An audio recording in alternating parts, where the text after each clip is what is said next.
चलिए ना, कल लास्ट में हम लोगों ने केमिकल बॉन्डिंग की डेफिनेशन वगैरह लिख ली थी और एक हेडिंग डाल लिया था cause of chemical combination.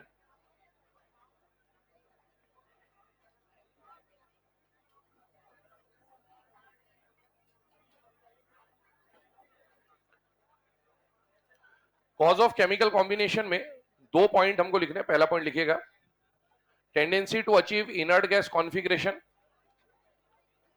Tendency to achieve inert gas configuration. और दूसरा पॉइंट लिखिएगा, tendency to minimise energy. Second point लिखिएगा, tendency to minimise energy and maximise stability.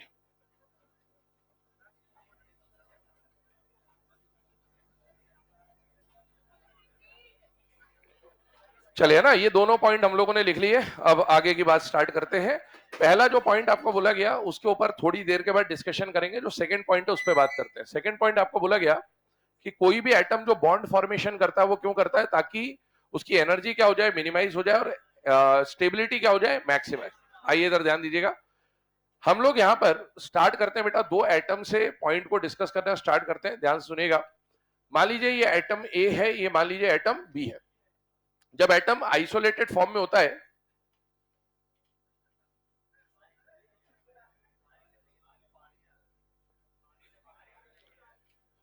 तो ऐसे खड़े होने से बारिश बंद हो जाएगी।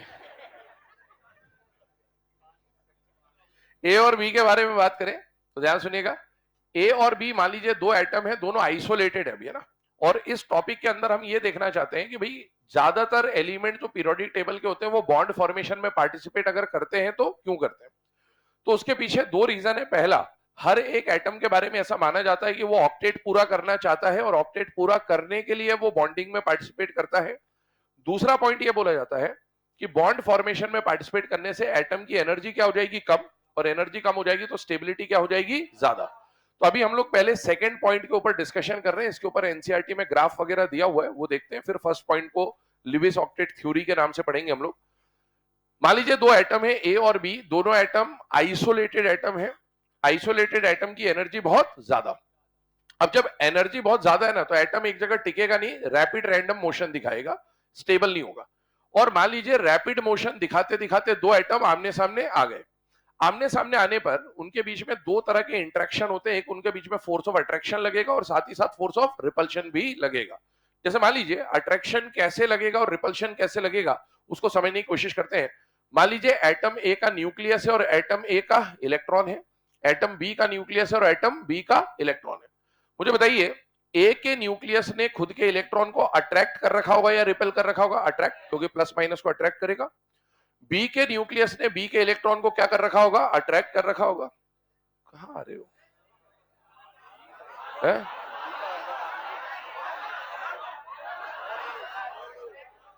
अरे इधर आओ। चाय पीने गए थे?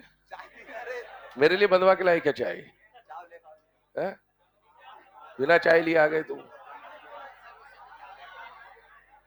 बैठ जाओ फटाफट। ध्यान से देखो, है ना। तो ए के न्यूक्लियस और इलेक्ट्रॉन के बीच में अट्रैक्शन है, बी के न्यूक्लियस और इलेक्ट्रॉन के बीच में अट्रैक्शन है, प्लस और माइनस के बीच में। अब अगला पॉइंट क्या आता है कि यहां पर इसने अपने इलेक्ट्रॉन को तो अट्रैक्ट कर रखा है, इसने अपने इलेक्ट्रॉन को तो अट्रैक्ट कर रखा है, लेकिन साथ ही साथ जब ये आमने सामने आएंगे तो बेटा इसका जो पॉजिटिव चार्ज है वो इसके नेगेटिव चार्ज को भी अट्रैक्ट करेगा, और सिमिलरली इसका पॉजिटिव चार्ज इसके नेगेटिव चार्ज को भी अट्रैक्ट करेगा। तो इस तरह से दो एटम के बीच में अट्रैक्शन लगेगा, इसका न्यूक्लियस इसके इलेक्ट्रॉन को और इसका न्यूक्लियस इसके इलेक्ट्रॉन को। लेकिन क्या ये प्लस और प्लस एक दूसरे को अट्रैक्ट करेंगे कि रिपेल करेंगे? रिपेल। और ये माइनस भी एक दूसरे को रिपेल करेंगे। तो मतलब एट अ टाइम जब दो एटम आमने सामने आते हैं ना, तो वहां पर दो तरह के इंटरेक्शन साइमल्टेनियसली काम करते हैं बेटा। एक फोर्स ऑफ अट्रैक्शन और एक फोर्स ऑफ रिपल्शन। अब कहानी इस बात पे निर्भर करती है कि दोनों में फोर्स ऑफ अट्रैक्शन और रिपल्शन में से मान लो अट्रैक्शन डोमिनेटिंग है तो दोनों एटम पास आके बॉन्ड फॉर्म कर लेंगे। लेकिन अगर फोर्स ऑफ अट्रैक्शन और रिपल्शन में से रिपल्शन डोमिनेटिंग हुआ तो दोनों अपने अपने रास्ते आगे बढ़ जाएंगे ना। अब मान के चले, क्योंकि हमें बॉन्ड बनवाना है केमिकल बॉन्डिंग के अंदर, तो मान लीजिए फोर्स ऑफ अट्रैक्शन और रिपल्शन में से इनिशियली कौन डोमिनेट कर रहा है? Force of attraction. सुनते जाना, कंडीशन समझते जाइएगा। पहली कंडीशन ये आई कि अट्रैक्शन और रिपल्शन में से डोमिनेट कौन कर रहा है? अट्रैक्शन। जब अट्रैक्शन डोमिनेट करेगा तो क्या ये पास आएंगे कि दूर जाएंगे? पास आएंगे, पास आते जाएंगे, ठीक है। तो पास आने की वजह से बताइए इंटरन्यूक्लियर डिस्टेंस बढ़ेगा या कम होगा? कम होगा। अभी इसका एक ग्राफ बनाएंगे हम थोड़ी देर के बाद, ठीक है। लेकिन जब ये पास आते जाएंगे आते जाएंगे आते जाएंगे, तो पास क्यों आ रहे? क्योंकि फोर्स ऑफ अट्रैक्शन ज्यादा था। लेकिन पास आने से क्या ये इलेक्ट्रॉन और ये न्यूक्लियस भी पास आ जाएंगे बेटा? हाँ। और अगर ये पास आ जाएंगे तो इसका मतलब है फोर्स ऑफ रिपल्शन क्या हो जाएगा? अरे मैडम कहां घूम रहे हैं अपन? ओ मैडम कहां घूम रहे हो?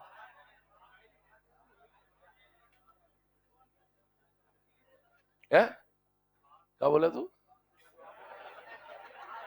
क्या बोला? बोलना। हाँ तू ही बोला, तू ही बोला है, तू ही बोला है, तेरा बाजू वाला जानता है।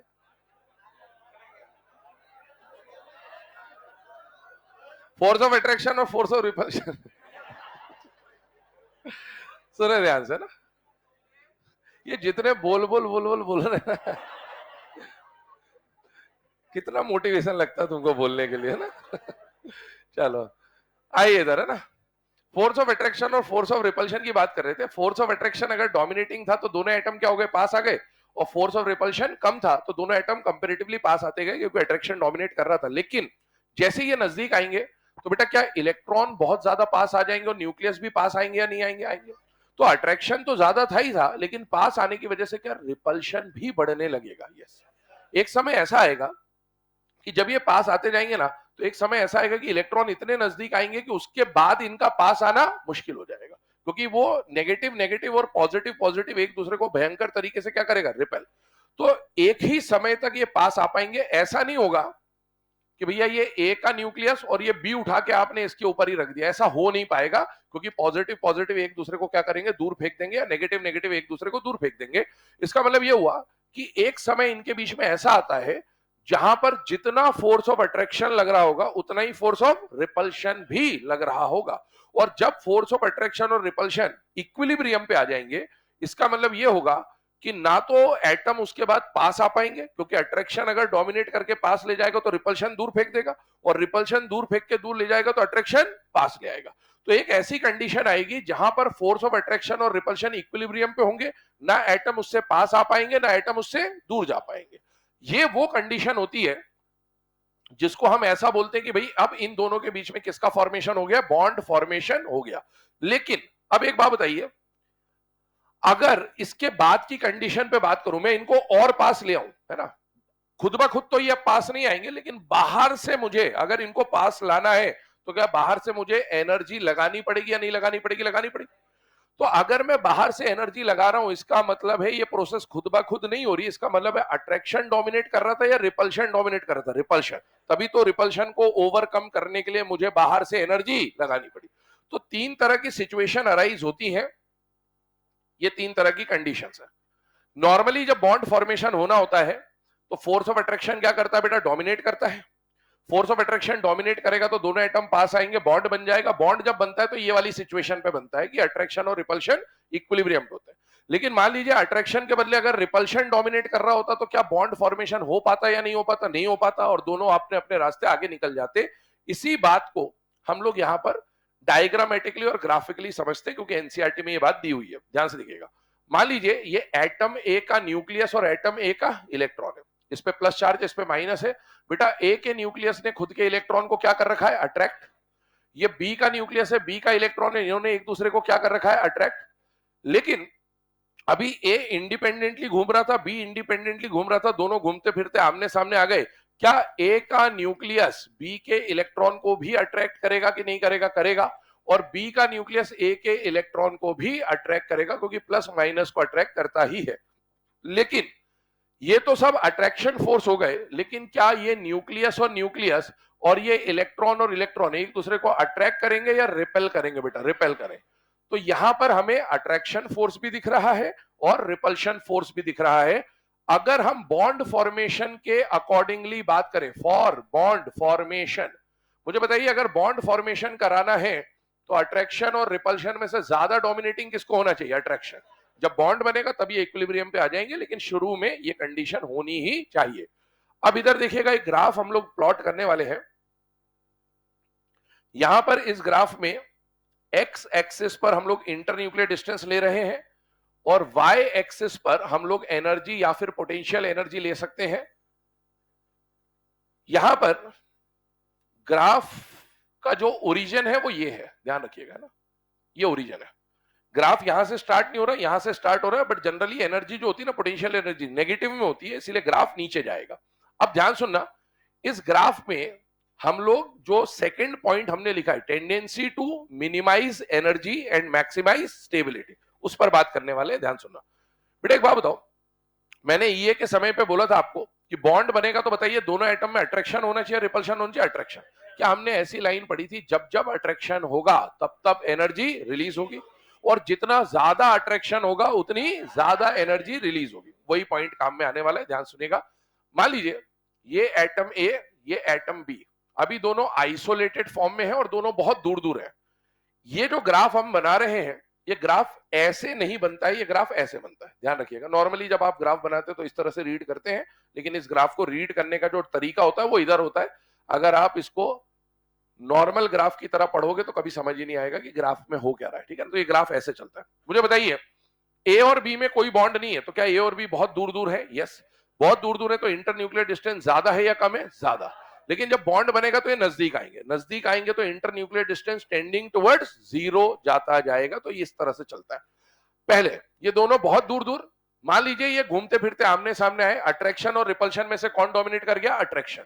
तो क्या ये थोड़े बहुत नजदीक आ जाएंगे? यस। एक समय ऐसा आएगा जब दोनों के बीच में बॉन्ड फॉर्मेशन हो जाएगा। ये कंडीशन मान लीजिए बॉन्ड फॉर्मेशन की। अब एनर्जी के टर्म्स में इसको समझते हैं।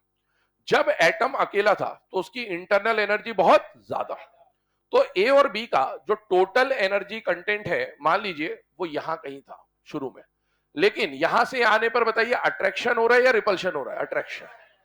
इसमें और इसमें, यहां पर अट्रैक्शन कम है और यहां अट्रैक्शन ज्यादा है, इधर से इधर आ रहे हैं, अट्रैक्शन बढ़ता जा रहा है, तभी पास आ रहे हैं। जब जब अट्रैक्शन होगा तब तब एनर्जी रिलीज होगी, जितना ज्यादा अट्रैक्शन होगा उतनी ज्यादा एनर्जी रिलीज होगी। ये ग्राफ कुछ इस तरह से चलता है कि शुरुआत में तो ए और बी का टोटल एनर्जी ज्यादा होता है, लेकिन जैसे जैसे अट्रैक्शन होता है वैसे वैसे उनकी एनर्जी रिलीज होती जाती है।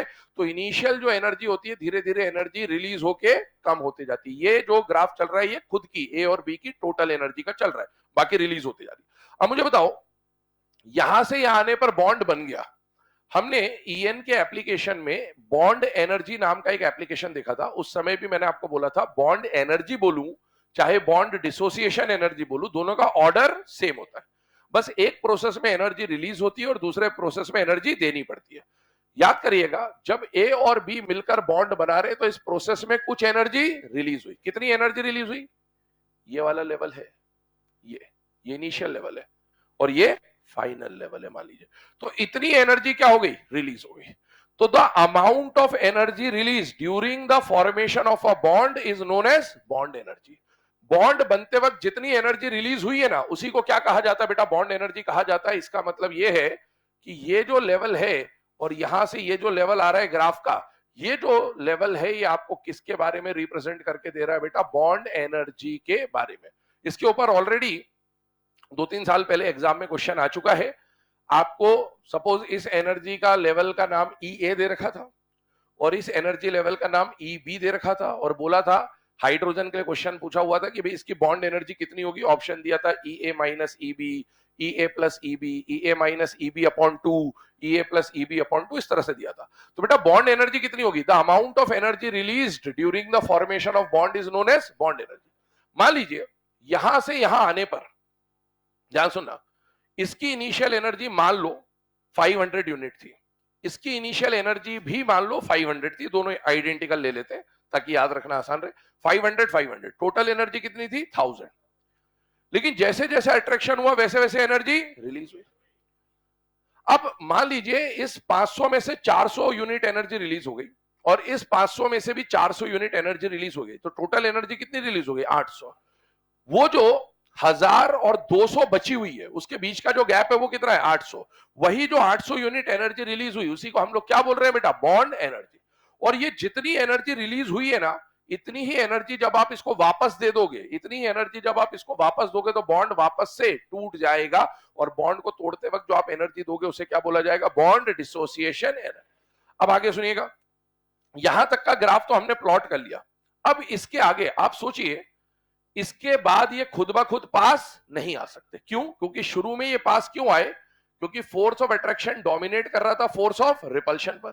जिस समय बॉन्ड बनता है वो कंडीशन ऐसी होती है कि फोर्स ऑफ अट्रैक्शन और फोर्स ऑफ रिपल्शन आपस में इक्विलिब्रियम पे आ जाते हैं, बराबर नहीं होते, इक्विलिब्रियम पे आ जाते हैं कि जितना अट्रैक्शन लगेगा उतना ही रिपल्शन लगेगा, मतलब जो एटम जहां है वहीं रहेगा। लेकिन अब सपोज यहां तक का ग्राफ तो खुद ब खुद बन गया, लेकिन सपोज आपको इनके न्यूक्लियस इंटर न्यूक्लियर डिस्टेंस को जीरो करना है, इंटर न्यूक्लियर डिस्टेंस को जीरो करना है। अगर जीरो करना है तो क्या इनको और पास लाना पड़ेगा? यस, और पास लाना है। क्या ये खुद ब खुद अब इसके बाद पास आ पाएंगे? नहीं। लेकिन फिर भी आपको ग्राफ में प्लॉट करने के लिए इनको और पास लाना है, तो बेटा ये खुद ब खुद अगर पास नहीं आ रहे तो क्या बाहर से एनर्जी लगानी पड़ेगी? यस। और अगर बाहर से एनर्जी लगाओगे तो बताओ ग्राफ में एनर्जी कम होगा या बढ़ जाएगा? बढ़ जाएगा। इसका मतलब है कि इसके बाद का जो ग्राफ बनता है ना, ये ग्राफ कुछ इस तरह चला जाता है। और ये ग्राफ जो है, ये ग्राफ इस बात को इंडिकेट कर रहा है कि इस रीजन में फोर्स ऑफ अट्रैक्शन से ज्यादा डोमिनेटिंग कौन होता है? Force of repulsion. ये जो पिंक कलर का पार्ट यहां पर दिखाया गया है, ये हाइपोथेटिकल पार्ट है, ये ऐसा एक्चुअल में नहीं होता, लेकिन ग्राफ में क्योंकि एनसीईआरटी में ये ग्राफ दे रखा है तो ग्राफ को समझने के लिए हम लोग ये समझ रहे हैं कि बॉन्ड तो खुद ब खुद बन गया, लेकिन बॉन्ड बनने के बाद अगर आपको इंटर न्यूक्लियर डिस्टेंस और कम करना है तो आपको बाहर से एनर्जी देनी पड़ेगी, और बाहर से एनर्जी दोगे तो ग्राफ कैसा हो जाएगा? बढ़ जाएगा एनर्जी का। नोट करिए इन दोनों डायग्राम्स को, ये यही बना रहा है बेटा।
बिल्कुल सेम होगा, वही तो है ये।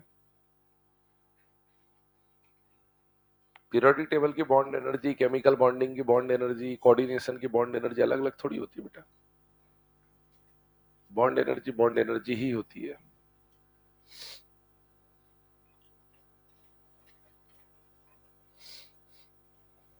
मौसम बढ़िया हो रखा है आज है। आज थोड़ी देर और पानी गिर जाएगा तो कोटा में आधे हिस्से तो पानी में डूब जाएंगे। सड़कों पे तो भर ही गया होगा अब तक तो पानी।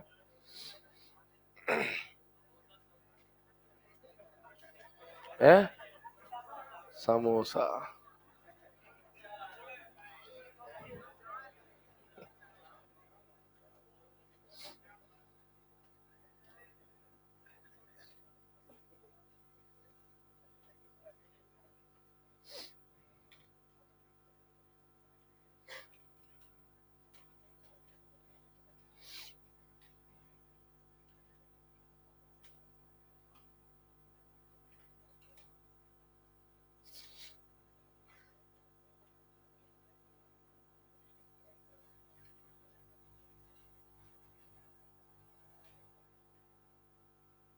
जल्दी बनाओ भाई, आज ही बनाना है, कैसे आराम से बिल्कुल ए बी लिख लिख के जल्दी बनाओ फटाफट। बोर्ड का रजिस्टर थोड़ी बना रहे कि अपन बोर्ड की कॉपी में बिल्कुल राइटिंग सजा सजा के लिखना। जल्दी लिखो, राइटिंग के मार्क्स नहीं मिलने वाले।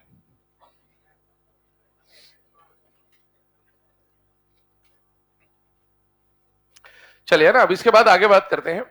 यहां पर ये जो डिस्कशन करा, इसमें हम लोगों ने देखा कि जैसे जैसे बॉन्ड का फॉर्मेशन हो रहा है वैसे वैसे एनर्जी क्या होती जा रही है बेटा? रिलीज होती जा रही है। ध्यान सुनना, हम लोगों ने जो सेकंड नंबर का पॉइंट लिखा वो लिखा tendency to achieve maximum stability या maximise the stability and minimise the energy. ध्यान सुनना, पहले ए और बी की एनर्जी बहुत ज्यादा थी, लेकिन जैसे जैसे बॉन्ड का फॉर्मेशन हुआ वैसे वैसे एनर्जी कम हुई। इसका मतलब ये हुआ कि जब कोई एलिमेंट बॉन्ड फॉर्मेशन करता है या केमिकली कंबाइन होता है तो उसकी एनर्जी क्या हो जाती है, लॉस हो जाती है। तो अगर एटम की एनर्जी कम हो जाती है तो उसकी स्टेबिलिटी क्या हो जाती है, बढ़ जाती है। जैसे हमारे पास खूब सारी एनर्जी तो हम एक जगह टिकेंगे नहीं, कभी इधर भाग रहे उधर भाग रहे, जिस दिन बीमार पड़ जाते हैं उस दिन चुपचाप पड़े रहते, स्टेबल हो जाते हैं ना। तो वैसे ही अगर किसी एटम के पास बात करें तो किसी एटम के पास जब तक एनर्जी है वो अनस्टेबल रहेगा, लेकिन जैसे उसकी एनर्जी रिलीज हो जाएगी, मिनिमाइज हो जाएगी, तो उसके अंदर क्या आ जाएगी, स्टेबिलिटी। अब आते हैं सेकंड नंबर के पॉइंट पे, ध्यान सुनना है ना। सेकंड नंबर का मतलब पॉइंट तो हमने समझ लिया। अब पहले नंबर के पॉइंट पे आते हैं, कॉज ऑफ केमिकल कॉम्बिनेशन में। केमिकली जब कोई एटम कंबाइन करता है तो उसके दो कारण माने जाते थे, पहला ऑक्टेट कंप्लीशन, दूसरा एनर्जी कम करना। एनर्जी कैसे कम होगी वो हमने देख लिया कि बॉन्ड बनने से अट्रैक्शन होता है, अट्रैक्शन से एनर्जी रिलीज होती है, एटम की एनर्जी कम हो जाती है, एनर्जी कम हो जाती है तो स्टेबिलिटी बढ़ जाती है। लेकिन अब जो फर्स्ट वाला पॉइंट है उसको समझने के लिए हमें थ्योरीज के ऊपर जाना है, और जो सबसे पहली थ्योरी आ जाती है वो आ जाती है लुईस ऑक्टेट थ्योरी या फिर लुईस ऑक्टेट रूल। तो नेक्स्ट हेडिंग डालिएगा, Lewis octet rule. Lewis octet rule.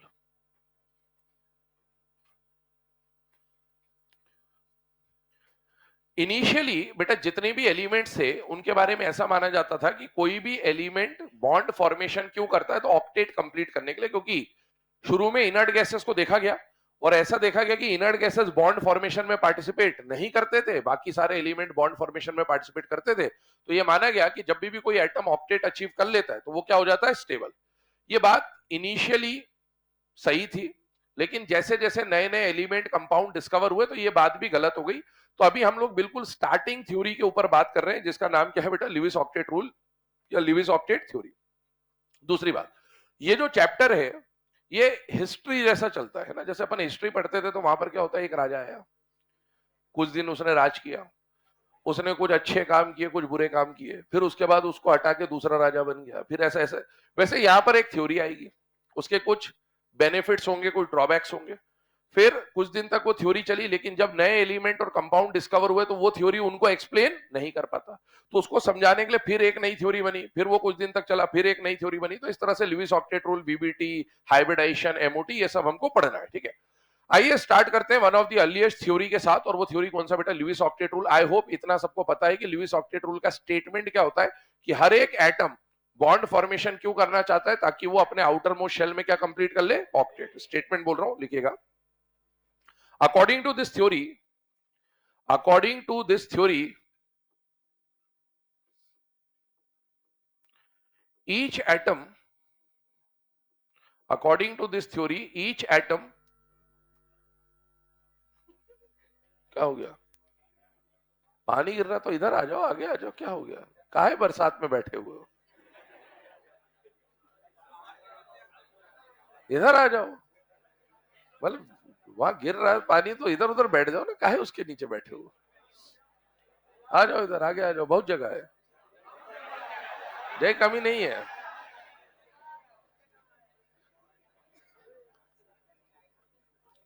चलिए ना, स्टेटमेंट में बोल रहा था आपको, according to this theory each atom tries to achieve tries to achieve 8 electrons bracket में ऑक्टेट लिख लीजिएगा,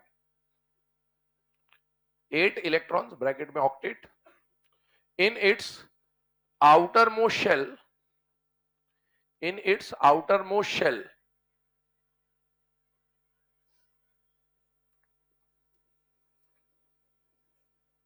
चलिए ना, यहां पर इस थ्योरी में यह बोला गया कि इस थ्योरी के अकॉर्डिंगली ऐसा माना जाता था कि हर एक एलिमेंट बॉन्ड फॉर्मेशन क्यों करना चाहता है, ताकि उसके आउटर मोस्ट शेल में क्या हो जाए, 8 इलेक्ट्रॉन हो जाए, ऑक्टेट हो जाए। ध्यान रखना, 8 इलेक्ट्रॉन टोटल की बात नहीं होती है, 8 इलेक्ट्रॉन आउटर मोस्ट शेल में होना चाहिए, मतलब NH2 NP6 टाइप का होना चाहिए।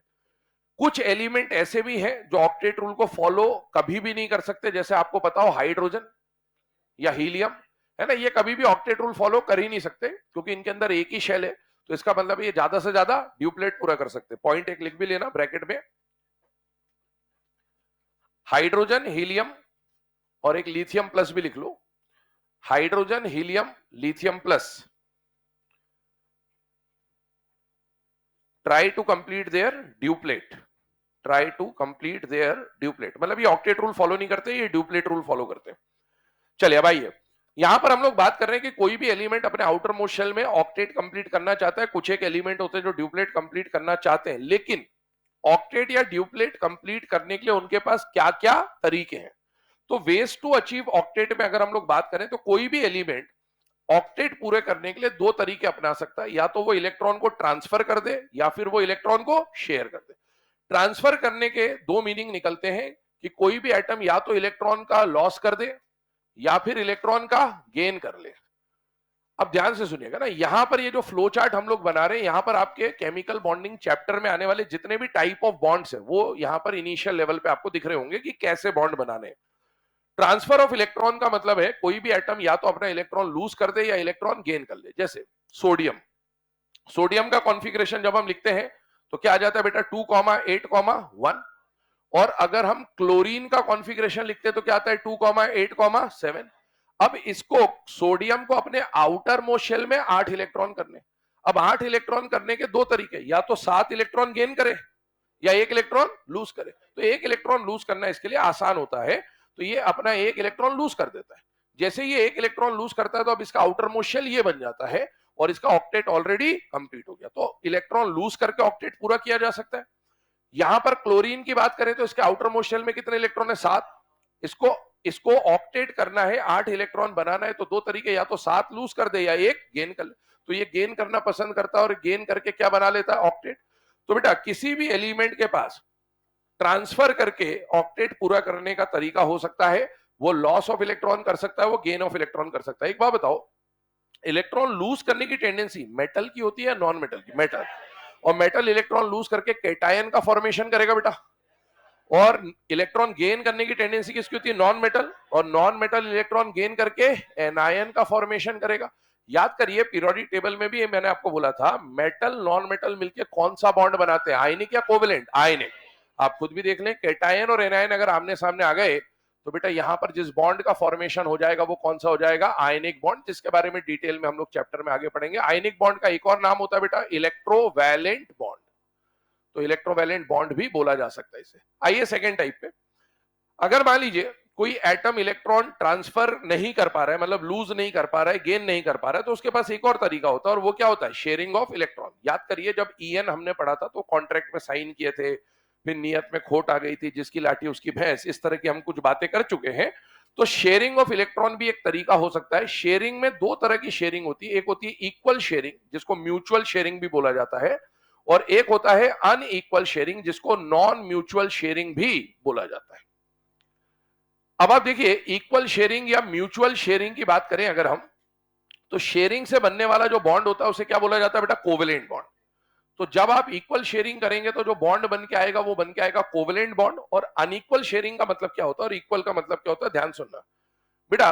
अगर ए और बी में शेयरिंग हो रही है और इसने एक इलेक्ट्रॉन और इसने भी एक इलेक्ट्रॉन शेयर किया, बाद में कौन खींचेगा कौन नहीं खींचेगा उस पर ध्यान नहीं दे रहे, दोनों ने बराबर बराबर इलेक्ट्रॉन अगर डोनेट करे हैं शेयरिंग के लिए तो इसको बोला जाएगा इक्वल। कई बार आप ऐसी शेयरिंग देखेंगे कि शेयरिंग इसको भी करनी इसको भी करनी, पर शेयरिंग में ये अपने दोनों इलेक्ट्रॉन दे रहा है और ये केवल वेकेंट ऑर्बिटल दे रहा है, कोऑर्डिनेट बॉन्ड। तो इसको बोलते हैं इक्वल शेयरिंग और इसको बोलते हैं अनइक्वल शेयरिंग। तो बेटा इक्वल शेयरिंग से बनने वाला बॉन्ड या म्यूचुअल शेयरिंग से बनने वाला बॉन्ड कोवेलेंट बॉन्ड होता है, और अनइक्वल या नॉन म्यूचुअल शेयरिंग से बनने वाला बॉन्ड कोऑर्डिनेट कोवेलेंट बॉन्ड होता है। कोऑर्डिनेट बॉन्ड भी एक तरह का कोवेलेंट बॉन्ड ही होता है। तो पूरा नाम है कोऑर्डिनेट कोवेलेंट बॉन्ड, शॉर्ट में हम लोग कोऑर्डिनेट बॉन्ड बोल देंगे। इसका एक और नाम होता है डेटिव बॉन्ड, क्योंकि डोनर एक्सेप्टर बॉन्ड होता ही है, एक डोनर होता है एक एक्सेप्टर होता है, तो इसको एक और नाम से जाना जाता है डेटिव बॉन्ड। नोट करिए इस फ्लो चार्ट को। तो ये एक बेसिक फंडामेंटल हमारे सामने आ गया कि ऑक्टेट पूरा करने के लिए दो तरीके रहेंगे, इलेक्ट्रॉन का ट्रांसफर और इलेक्ट्रॉन की शेयरिंग। ट्रांसफर से बनने वाले बॉन्ड में हम आयनिक बॉन्ड्स के बारे में पढ़ेंगे, और शेयरिंग से होने वाले बॉन्ड्स में हम लोग कोवेलेंट या कोऑर्डिनेट बॉन्ड्स के बारे में पढ़ेंगे।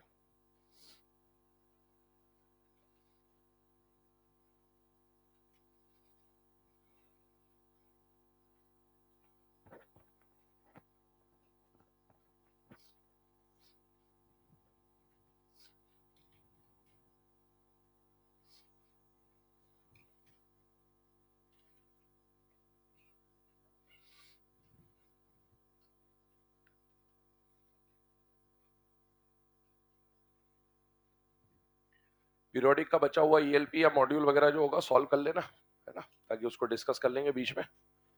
और मैं अभी कुछ 1-2 दिन में और क्वेश्चन डाल दूंगा टेलीग्राम पे, ताकि आप क्वेश्चन प्रैक्टिस करते रहें। बॉन्डिंग की ईएलपी जो मिलेगी उसमें ऑलरेडी आपको बॉन्डिंग के साथ साथ पीरियोडिक के क्वेश्चन भी मिलेंगे सॉल्व करने के लिए, है ना, ताकि रिवीजन आपका चलता रहे।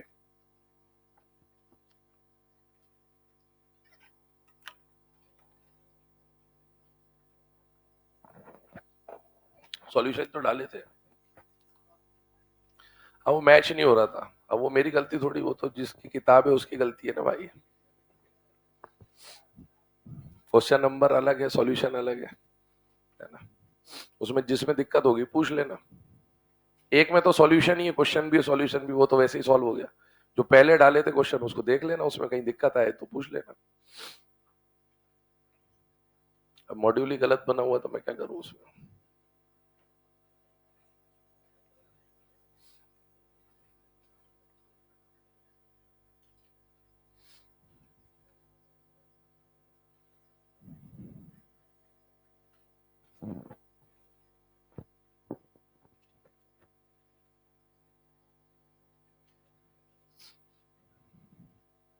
चले भैया ना, यहां पर अगर हम लोग आगे का डिस्कशन स्टार्ट करें बेटा, तो ये तो आ गया ल्यूइस ऑक्टेट रूल के बारे में। ल्यूइस ऑक्टेट रूल में सारी कहानी अपन ने समझ ली कि कोई भी आइटम ऑक्टेट पूरा करने के लिए क्या क्या तरीके अपना सकता है। लेकिन एक बात समझे, शुरू में बहुत कम एलिमेंट और कंपाउंड डिस्कवर हुए थे शुरुआती दौर में। सेकेंड और थर्ड पीरियड के एलिमेंट्स ही मिले हुए थे, और उनमें जैसे मान लीजिए एक मॉलिक्यूल मिल गया CH4, या मान लीजिए एक मॉलिक्यूल मिल गया CCl4, या मान लीजिए एक मॉलिक्यूल मिल गया SiF4। तो ये मॉलिक्यूल जब देखे गए ना, या NaCl, तो इनको देखा गया तो ये सब कहीं ना कहीं बॉन्डिंग करके ऑक्टेट पूरा कर रहे थे, और या फिर हाइड्रोजन था तो ड्यूप्लेट पूरा कर रहा था। तो इस लुईस ऑक्टेट रूल को बिल्कुल सही मान लिया गया। लेकिन इनके बाद कुछ और एलिमेंट्स और कंपाउंड्स की डिस्कवरी हुई। जैसे मान लीजिए फ्यूचर में जाके एक कंपाउंड मिल गया PCl5। अब जैसे ही PCl5 मिला तो देखा गया कि PCl5 में फास्फोरस भी नॉन मेटल है, कोवेलेंट है ना, और ये क्लोरीन भी नॉन मेटल है। मेटल नॉन मेटल का बॉन्ड होता तो कैसा बनता, आयनिक, और नॉन मेटल का बॉन्ड कैसा बनता, कोवेलेंट। तो देखा गया कि इसके अंदर बॉन्ड कैसा बनेगा, कोवेलेंट। कोवेलेंट बॉन्ड ट्रांसफर से बनेगा या शेयरिंग से बनेगा, शेयरिंग। तो फास्फोरस के आजू बाजू में 5 क्लोरीन ऐसे मान लिए गए, और बेटा इनके बीच में कम से कम सिंगल बॉन्ड तो बनेगा। और बेटा एक एक इलेक्ट्रॉन जब इनने शेयर करे तो ऐसा देखा गया कि फास्फोरस के आसपास टोटल कितने इलेक्ट्रॉन हो रहे थे, 10। तो ल्यूइस थ्योरी तो ये बोलता था कि भैया कोई भी एलिमेंट अगर बॉन्ड बनाने जा रहे हैं, खासकर सेंट्रल एटम पे फोकस करके बात कर रहे हैं, कि अगर कोई भी सेंट्रल एटम बॉन्ड बनाने जा रहा है तो वो ऑक्टेट पूरा करना चाहता है। लेकिन इस कंपाउंड में तो ऑक्टेट से ज्यादा इलेक्ट्रॉन है। या फिर कुछ ऐसे मॉलिक्यूल मिले, मान लीजिए BCl3 ले लिया, तो अपन जानते हैं BCl3 में तो इसके पास, बोरॉन के पास 6 ही इलेक्ट्रॉन हो रहे हैं, क्योंकि एक बॉन्ड में कितने इलेक्ट्रॉन आते हैं, 2। तो यहाँ 2, यहाँ 2 और यहाँ 2, टोटल हो गए 6 इलेक्ट्रॉन। तो इसने अपना ऑक्टेट पूरा नहीं किया। तो ऐसे भी कंपाउंड लेटर ऑन डिस्कवर हो गए। तब ये पता चला कि भाई ल्यूइस ऑक्टेट थ्योरी जो है ना, कि भैया हर एलिमेंट ऑक्टेट पूरा करने के लिए बॉन्ड बनाता है, ये बात बिल्कुल भी सही नहीं है। हाँ, कहीं पर ये बात लागू हो जाएगी, लेकिन कई जगहों पर यह बात लागू नहीं भी होगी। तो अब हम यहां पर जो ल्यूइस ऑक्टेट थ्योरी का जो राज था वो समाप्त होता है, और उसका राज समाप्त करने का से पहले हमको उसके ड्रॉबैक्स को समझना है, इन्हीं सब चीजों को पढ़ना है कि भाई क्या ड्रॉबैक्स थे। उन ड्रॉबैक्स को हम यहाँ पर exception to Lewis octet rule का नाम दे सकते हैं। तो exceptions to Lewis octet rule, exceptions to Lewis octet rule. Exception मतलब ये बेसिकली ड्रॉबैक्स है कि भाई ल्यूइस ऑक्टेट रूल कहां कहां नहीं लग पाया, ताकि इसके बाद हमें नई थ्योरी के ऊपर जाना पड़ेगा।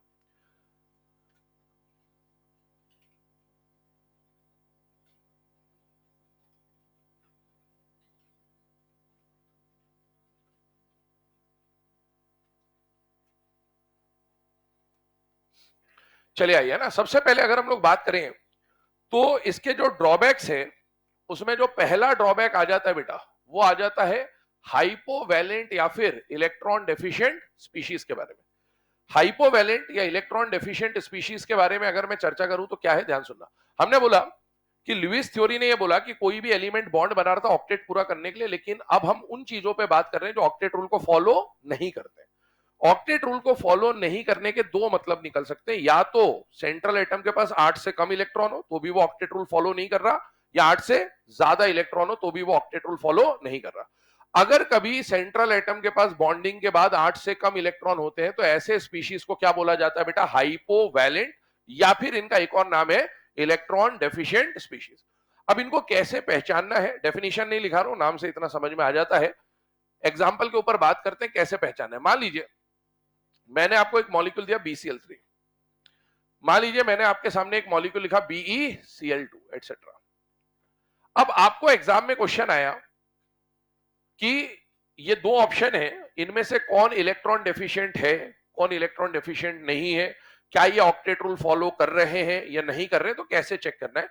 हमेशा केमिकल बॉन्डिंग में आप दो जगहों पर फंसेंगे, ध्यान से सुनना है ना, इस चैप्टर में कहां पर परेशानी आएगी आपको। पहली परेशानी बच्चों को यह आती है, अभी चैप्टर चलेगा तब परेशानी नहीं आएगी, चैप्टर खत्म होने के बाद परेशानी शुरू होगी, है ना।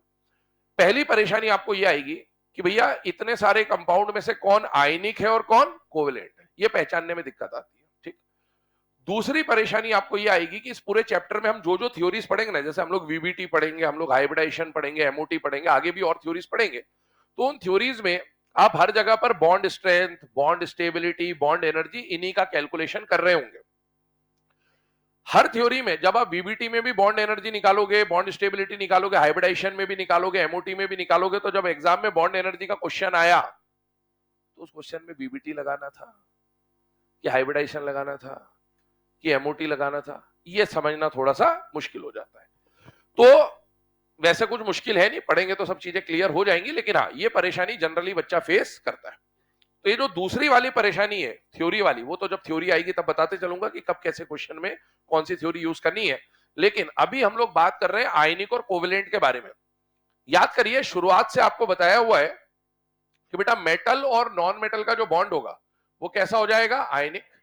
तो ये बात हमें बिल्कुल क्लियर होनी चाहिए कि मेटल नॉन मेटल का बॉन्ड जनरली आपको कैसा देखने को मिल जाएगा, आयनिक। और नॉन मेटल का बॉन्ड जनरली कैसा देखने को मिल जाएगा, कोवेलेंट। ध्यान रखिएगा ये जो बात आपको बताई जा रही है ये ऑलवेज ट्रू नहीं है, ये जनरल है, इसके कुछ एक्सेप्शंस होते हैं जो हमें पढ़ने भी है, खासकर फजान्स रूल या पोलराइजेशन में हम उसके ऊपर बात करते हैं, ठीक है। तो ये कंडीशन हमारे दिमाग में होनी ही चाहिए, मेटल नॉन मेटल का बॉन्ड आयनिक और नॉन मेटल का बॉन्ड कैसा हो जाएगा, कोवेलेंट। आइए अब इसी को यूज करते हैं। आपको सबसे पहले ऑक्टेट चेक करना है, तो ऑक्टेट चेक करने के दो तरीके, पहला तो शेयरिंग से चेक करना है या ट्रांसफर से, वो डिपेंड करेगा कि बॉन्ड कैसा है। मुझे बताइए बोरॉन मेटल है या नॉन मेटल है तो ये मेटलॉइड, वैसे तो बालिका सीता गीता, लेकिन मेटलॉइड होने का मतलब है कि उसके अंदर मेटल और नॉन मेटल दोनों के कैरेक्टर हैं, पर इसके अंदर डोमिनेटिंग कैरेक्टर नॉन मेटल होता है और एनसीईआरटी इसको नॉन मेटल लिखता भी है। तो नॉन मेटल और नॉन मेटल का बॉन्ड कैसा बनेगा, कोवेलेंट। मुझे बताइए बेरिलियम मेटल है या नॉन मेटल है, मेटल, पूरा S ब्लॉक, पूरा D ब्लॉक, पूरा F ब्लॉक मेटल होता है। ये मेटल और chlorine non metal, metal non metal का बॉन्ड कैसा होना चाहिए, आयनिक। अब मुझे बताओ ये बॉन्ड कोवेलेंट और ये बॉन्ड आयनिक होना चाहिए, अपन ने पहले ये डिस्कस किया, क्योंकि ये चीज समझनी बहुत जरूरी है कि कौन आयनिक है कौन कोवेलेंट है, पूरे चैप्टर में ये बात यूज आती रहेगी आपको। अच्छा कोवेलेंट बॉन्ड है अगर, तो बताइए कोवेलेंट बॉन्ड का फॉर्मेशन शेयरिंग से होगा या ट्रांसफर से होगा, शेयरिंग, कोवेलेंट बॉन्ड शेयरिंग से बनता है। शेयरिंग का मतलब क्या हुआ कि भैया ये सेंट्रल एटम जो बोरॉन है ना, बोरॉन के वैलेंस शेल में कितने इलेक्ट्रॉन होते हैं, 3। अब बोरॉन के वैलेंस शेल में 3 इलेक्ट्रॉन कैसे पता चला, कॉन्फ़िगरेशन। बोरॉन का एटॉमिक नंबर 5 होता है, कॉन्फ़िगरेशन लिखा बेटा 1s2 2s2 2p1। बॉन्डिंग में कौन पार्टिसिपेट करता है, वैलेंस शेल। तो ये वैलेंस शेल सेकंड है, ये भी सेकंड है, ये भी सेकंड है, टोटल इलेक्ट्रॉन कितने आ रहे, 3। तो बोरॉन के वैलेंस शेल में कितने इलेक्ट्रॉन है, 3। अब आगे मैं आपसे पूछूं कि किसी के वैलेंस शेल में कितने इलेक्ट्रॉन है, तो अपन ये बार बार कॉन्फ़िगरेशन तो लिख नहीं सकते, इतना तो समय नहीं होगा अपने पास, ठीक है ना।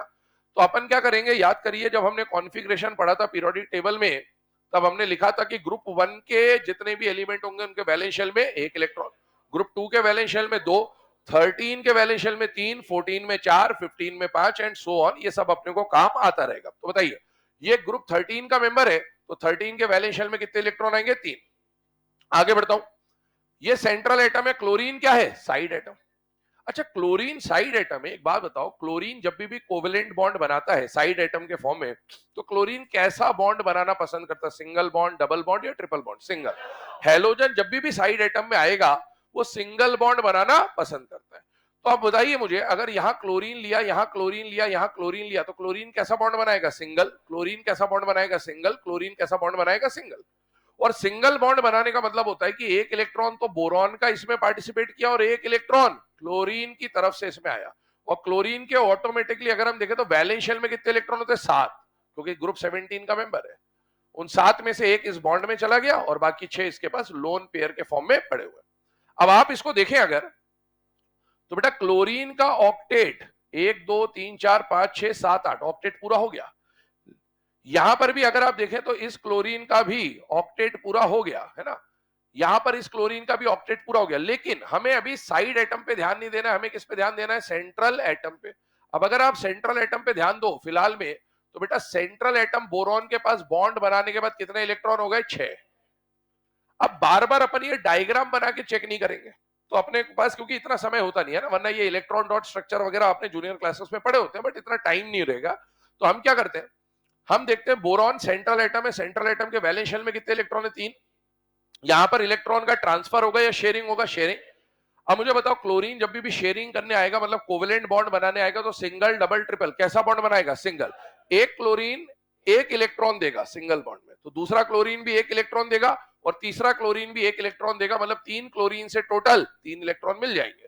और इस 3 + 3 को कर दो तो कितना आ जाएगा? 6। मतलब बोरॉन के पास बॉन्डिंग होने के बाद कितने इलेक्ट्रॉन हो गए? 6। अगर किसी के पास बॉन्डिंग के बाद 8 से कम इलेक्ट्रॉन है तो उसे क्या बोला जाएगा बेटा? हाइपोवैलेंट। तो ये एक हाइपोवैलेंट स्पीशीज हो गया। आइए सेकंड नंबर के एग्जांपल पे, BeCl2। मुझे बताइए, बेरिलियम मेटल और क्लोरीन नॉन मेटल बॉन्ड कैसा बनना चाहिए? आयनिक या कोवेलेंट? आयनिक। मेटल नॉन मेटल का बॉन्ड आयनिक होता है, लेकिन मैंने बोला था जनरली। क्या बोला था? ध्यान से सुनना मेरी बात को। मेटल नॉन मेटल का बॉन्ड जनरली आयनिक होगा, लेकिन इसमें 3-4 मेटल के बारे में आपको बहुत सतर्क रहने की जरूरत है, और जिनके ऊपर ही क्वेश्चन पूछा जाता है वो एलिमेंट को नहीं। याद करो, लिथियम का डायगोनल रिलेशनशिप मैग्नीशियम के साथ होता था और बेरिलियम का डायगोनल रिलेशनशिप एल्यूमिनियम। ये 4 जो मेटल अभी आपके सामने लिखे गए ना, लिथियम, बेरिलियम, मैग्नीशियम, एल्यूमिनियम, ये सबसे खतरनाक मेटल है। इनके कुछ कंपाउंड तो कोवेलेंट बन जाएंगे और इनके कुछ कंपाउंड आयनिक बन जाएंगे, जबकि मेटल, ये सारे मेटल है, मेटल का बॉन्ड नॉन मेटल के साथ आयनिक होना चाहिए, लेकिन ये आयनिक बॉन्ड भी बनाते हैं और ये कोवेलेंट बॉन्ड भी बनाते हैं। मतलब अगर इनके कोई कंपाउंड दिख गए ना एग्जाम में, तो थोड़ा सा कॉशियस होके सॉल्व करने की जरूरत है। उस पर भी बात करते हैं। खासकर इनमें से अगर हम बात करें तो 3 एलिमेंट्स पे आपको ध्यान देना, और वो एलिमेंट्स है अलबेली। कौन से एलिमेंट्स है? अलबेली, है ना। अलबेली कहने का मतलब एल्यूमिनियम, बेरिलियम और लिथियम। अलबेली के सीबीआई कभी भी आ जाए, अलबेली के सीबीआई, सीबीआई कहने का मतलब है क्लोराइड, ब्रोमाइड और आयोडाइड, ये कोवैलेंट नेचर के मिलते हैं। तो इनको अपने को दिमाग में रखना है कि अलबेली के सीबीआई आ जाएंगे तो वो आयनिक होंगे या कोवलेंट होंगे? कोवलेंट। जनरली ये मेटल है, ये नॉन मेटल है। मेटल नॉन मेटल का बॉन्ड होना चाहिए था आयनिक, बट ये मिलता क्या है? कोवलेंट। अब इसको अभी तो याद रखना, इसका एक्सप्लेनेशन हमको फजांस रूल में मिलेगा, जब हम पोलराइजेशन पढ़ेंगे तब आ जाएगा, लेकिन अभी के लिए ध्यान रखें कि अलबेली के सीबीआई क्या होते हैं? कोवलेंट।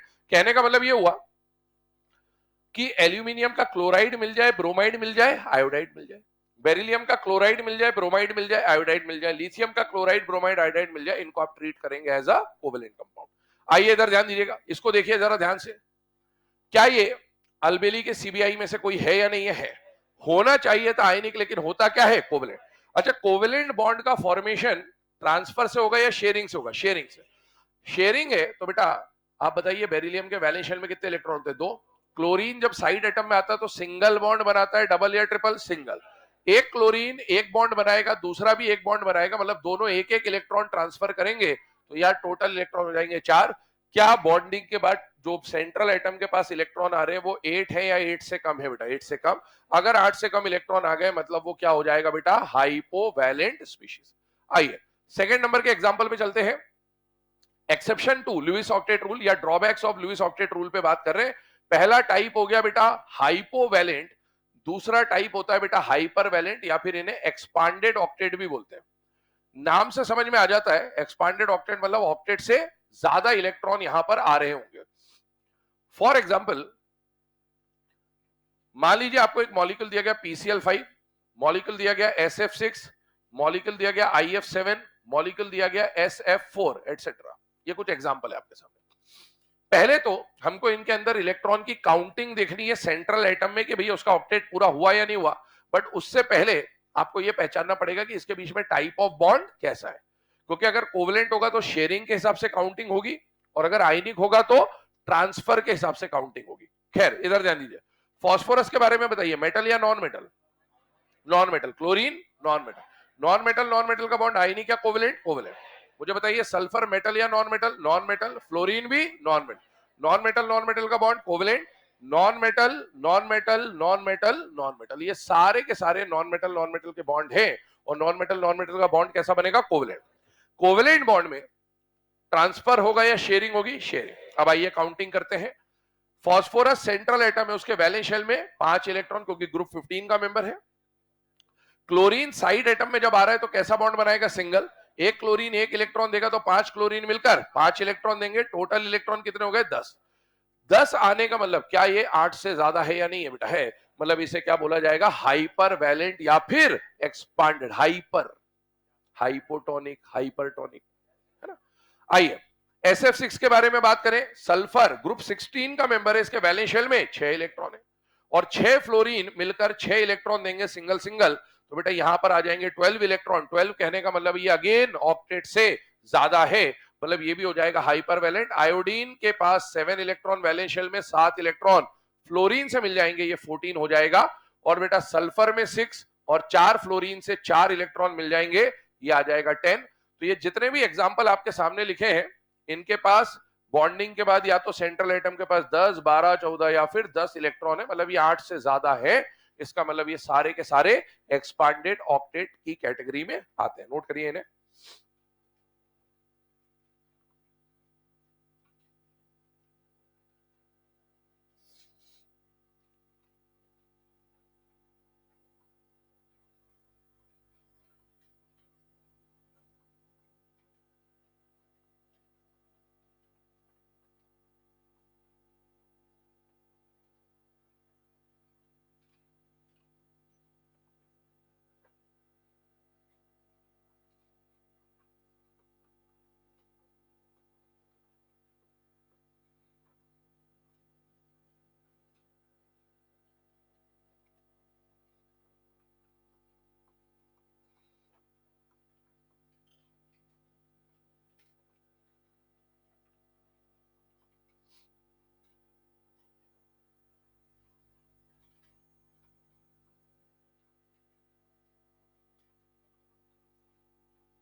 चलिए ना, अब इसके बाद आगे बढ़ करते बेटा डिस्कशन।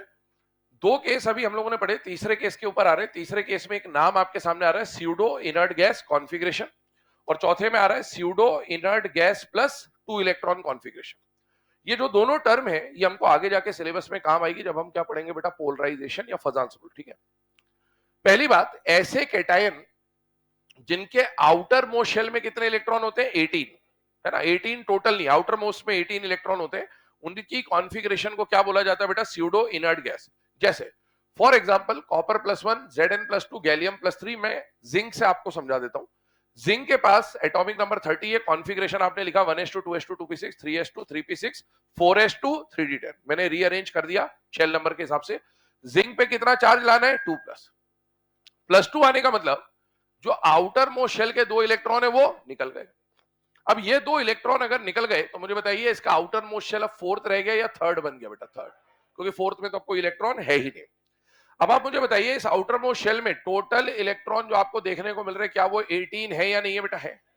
ऐसा कोई भी कैटायन जिसके आउटर मोस्ट शेल में 18 इलेक्ट्रॉन आते हैं उसकी कॉन्फ़िगरेशन को क्या बोला जाता है बेटा? Pseudo inert gas configuration. अगर इसके आउटर मोस्ट शेल में 8 इलेक्ट्रॉन होता, हम ऑक्टेट रूल के बारे में बात कर रहे हैं, अगर आउटर मोस्ट शेल में 8 इलेक्ट्रॉन होता तो हम बोल देते कि ऑक्टेट रूल को फॉलो कर रहा है, लेकिन अभी 8 से ज्यादा है तो ऑब्वियसली ये ऑक्टेट रूल को फॉलो नहीं कर रहा है। इसको हाइपर वैलेंट नहीं बोलेंगे क्योंकि ये जनरली कंपाउंड्स के लिए नाम यूज किया जाता है और ये आयन है। अगले पे आते हैं। अगला जो कैटेगरी आ रहा है that is pseudo inert gas plus 2 electron configuration. Pseudo inert gas का मतलब होता है बेटा 18 इलेक्ट्रॉन और प्लस 2 कहने का मतलब है यहां 2 इलेक्ट्रॉन। पहले ये 18 प्लस 2 क्या रिप्रेजेंट कर रहा है वो समझते हैं। यहां पर 2 का मतलब है आउटर मोस्ट शेल में 2 इलेक्ट्रॉन और 18 का मतलब है n-1 पेनल्टी मेड शेल में 18 इलेक्ट्रॉन। ये जो कॉन्फ़िगरेशन है ना बेटा, ये कॉन्फ़िगरेशन आने के पीछे इनर्ट पेयर इफेक्ट का रोल होता है। किसका रोल होता है? Inert pair effect. अभी हम इनर्ट पेयर इफेक्ट पढ़ नहीं रहे, बस ये नाम इंट्रोड्यूस कर रहा हूं। इनर्ट पेयर इफेक्ट हम लोग पी ब्लॉक में पढ़ेंगे, तो ये कॉन्फ़िगरेशन आने का कारण होता है इनर्ट पेयर इफेक्ट। और इनर्ट पेयर इफेक्ट अगर आपको पता हो थोड़ा बहुत तो बेटा पी ब्लॉक के ग्रुप 13, 14, 15 के जो हैवियर मेंबर्स होते हैं, बैंगन आलू गाजर इन थैला, काशी गए संत प्रभु, नहीं पढ़ना ऐसा सब्जेक्ट बायो, जो हेवियर मेंबर होते हैं ना पी ब्लॉक के, वहां पर लगता है इनर्ट पेयर इफेक्ट। तो बेटा इन सब में आप आगे जाके पढ़ेंगे इनर्ट पेयर इफेक्ट आता है। और इनर्ट पेयर इफेक्ट में होता क्या है कि जो भी एलिमेंट होता है ना वो अपने ग्रुप ऑक्सीडेशन स्टेट से 2 यूनिट कम स्टेट दिखाना पसंद करता है। ग्रुप 13 का स्टेट होता है +3, तो आप देखो ये +1 दिखा रहा है, +3 से 2 कम। ग्रुप 14 का स्टेट होता है +4, तो ये उससे 2 कम स्टेट दिखा रहा है। और ग्रुप 15 का स्टेट होता है +5, ये उससे 2 कम स्टेट दिखा रहा है। मतलब ये सारे के सारे इनर्ट पेयर इफेक्ट के एग्जांपल है जो कि हम आगे पढ़ेंगे। अब इस कॉन्फ़िगरेशन को देख लेते हैं बेटा। अगर इसमें से थैलियम का हम लोग कॉन्फ़िगरेशन लिखे ना, तो थैलियम 6th पीरियड का एलिमेंट है ग्रुप 13 का, और इसका कॉन्फ़िगरेशन बनेगा बेटा 1s2 2s2 2p6, फिर आ जाएगा 3s2 3p6, फिर आ जाएगा 3d10, मैं रीअरेंज करके लिख दे रहा हूं। इसके बाद आ जाएगा 4s2 4p6 4d10 4f14, इसके बाद आ जाएगा बेटा 5s2 5p6 5d10, और फिर आ जाएगा लास्ट में 6s2 6p1। ये इसका कॉन्फ़िगरेशन है। याद करिए ग्रुप 13 का जो मेंबर होता है, ग्रुप 13 के मेंबर का जनरल कॉन्फ़िगरेशन होता है ns2 np1, और 6th पीरियड का मेंबर है इसीलिए 6s2 6p1। 6th पीरियड में जो सब सड़प सबडप हम लोग पढ़ते थे उसके हिसाब से ऑर्डर बनता था स फ ड प, मतलब इसके बीच में एफ और डी भी होगा। एफ कौन सा होगा? n-2, और डी कौन सा होगा? n-1। n-2 एफ के हिसाब से 4f आएगा जो कि मैंने ऑलरेडी लिख दिया है, और n-1 डी के हिसाब से 5d आएगा जो कि मैंने ऑलरेडी रीअरेंज करके लिख दिया है ना। तो ये कॉन्फ़िगरेशन बिल्कुल परफेक्ट है। अब इसको देखो, ये आउटर मोस्ट शेल n हो गया, और ये वाला जो शेल है 5th वाला, ये हो गया पेनल्टीमेट शेल n-1। लेकिन अभी मैंने थैलियम का कॉन्फ़िगरेशन लिखा है, मुझे कॉन्फ़िगरेशन किसका चाहिए? थैलियम के +1 वाले आयन का। +1 आने का मतलब है कि एक इलेक्ट्रॉन यहां से निकल गया। अगर एक इलेक्ट्रॉन यहां से निकल गया तो बेटा ये जो 6p1 वाला इलेक्ट्रॉन ये निकल जाएगा, और ये इलेक्ट्रॉन निकलने का मतलब है कि बताइए आउटर मोस्ट शेल में कितने इलेक्ट्रॉन बचे? 2, और n-1 में कितने इलेक्ट्रॉन बचे? 18। तो बेटा ऐसे कैटायन जिनके n-1 में 18 इलेक्ट्रॉन हो और आउटर मोस्ट में 2 इलेक्ट्रॉन हो, ऐसे कैटायन को बोला जाता है pseudo inert gas plus 2 electron cation. तो बस ये दो टर्म हमें ध्यान रखनी है, एग्जाम्पल पे ज्यादा कुछ फोकस अभी करना नहीं है, वो सब आगे जब जब जरूरत पड़ेगी आ जाएगा। लिख ले इसको फटाफट, आगे बढ़ते हैं। एक लास्ट इसका ड्रॉबैक और देखते हैं, ऑड इलेक्ट्रॉन स्पीशीज।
हाँ शेयरिंग से ही बन रहा है बेटा। ऑर्डिनेट बॉन्ड भी तो कोवेलेंट बॉन्ड ही होता है, अभी तो बताया था। आ सकते हैं, बिल्कुल आ सकते हैं, पर वो डिपेंड करेगा कि SO2 में आप कौन सा वाला थ्योरी लेके चल रहे हो। आप ऑक्टेट थ्योरी लेके चल रहे हो या सिडविक थ्योरी लेके चल रहे हो? ठीक है, तो समय आने का इंतजार करें।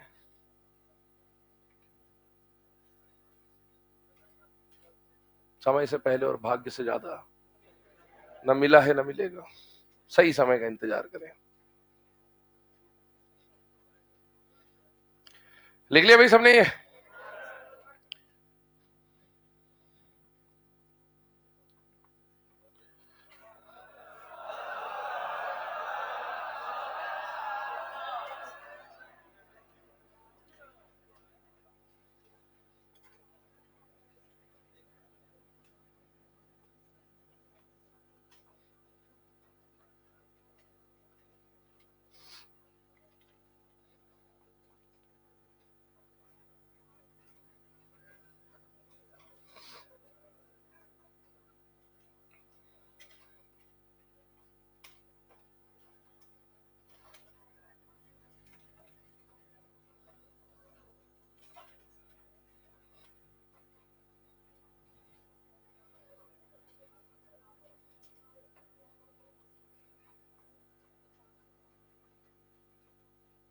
चले है ना, अब इसके आगे बात करते हैं। लास्ट टाइप का जो ड्रॉबैक आ जाता है लिविस ऑक्टेट थ्योरी का, वो आ जाता है बेटा ऑड इलेक्ट्रॉन स्पीशीज। ठीक है, अभी जितने भी ड्रॉबैक्स हमने पढ़े उनमें सबसे ज्यादा इंपॉर्टेंट ड्रॉबैक यही है।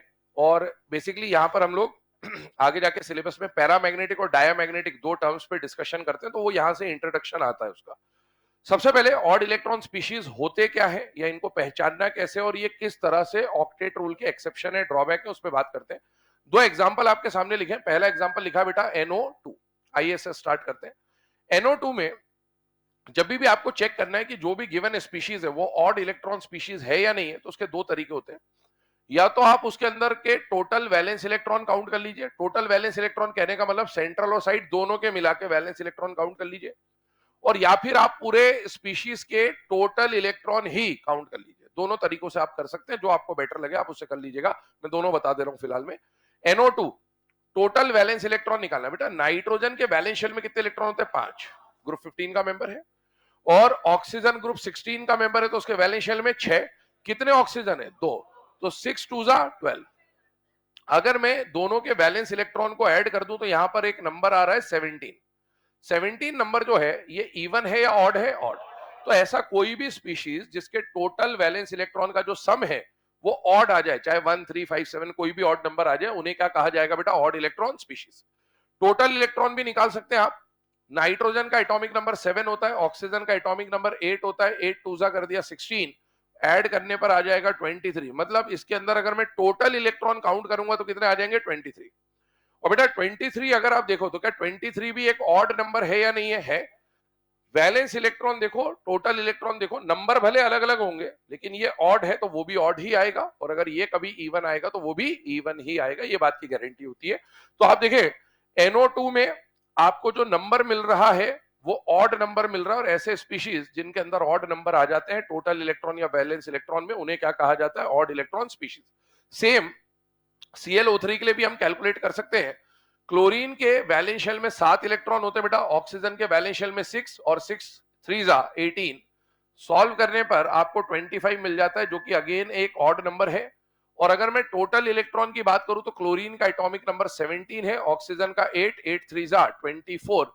सॉल्व करने पर 41 आ जाएगा, और 41 अगेन एक ऑड नंबर है। तो ऐसा कोई भी स्पीशीज मॉलिक्यूलर आयन जिसमें टोटल इलेक्ट्रॉन या वैलेंस इलेक्ट्रॉन का नंबर ऑड है, उन्हें क्या कहा जाता है बेटा? Odd electron species. पहले तो ये एग्जांपल लिखें, फिर आगे पैरा और डाया पे चलते हैं।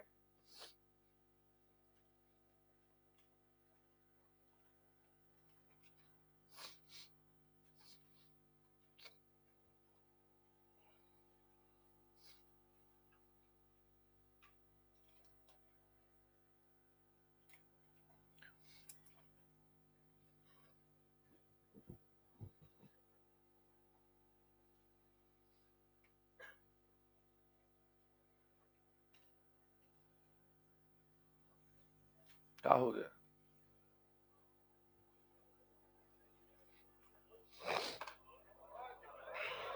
तू मत बोल बेटा, क्या हुआ है? खेल लेंगे बेटा, मौका मिल जाए तो खेल लेंगे। अभी खेलने का मौसम है नहीं वैसे, बारिश वारिश में स्कीड स्कीड हो गए तो।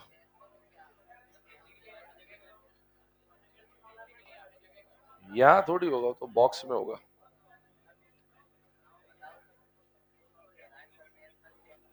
नहीं नहीं यार, इतना नहीं। कहाँ? तुच्छ सा प्राणी है, तुच्छ सा प्राणी है अपन, क्या है मतलब। धन्यवाद। अभी बॉक्स खेलने लायक नहीं है, अभी फ्रैक्चर हो गया था ना, बॉक्स में ही हुआ था, इसीलिए अभी बॉक्स खेलने लायक नहीं है।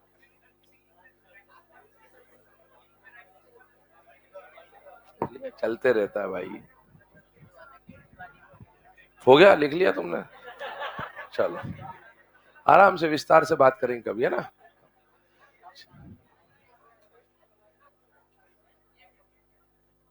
का एक्सेप्शन? अभी तो बताने तो दे, अभी बताया कि अभी तो बस लिखाया है। ऑड इलेक्ट्रॉन स्पीशीज के बारे में बात कर रहे थे भाई।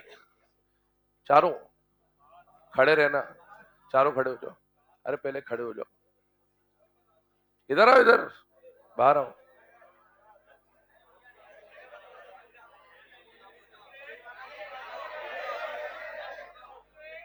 आराम से घूमो, क्या मतलब पढ़ाई लिखाई करके।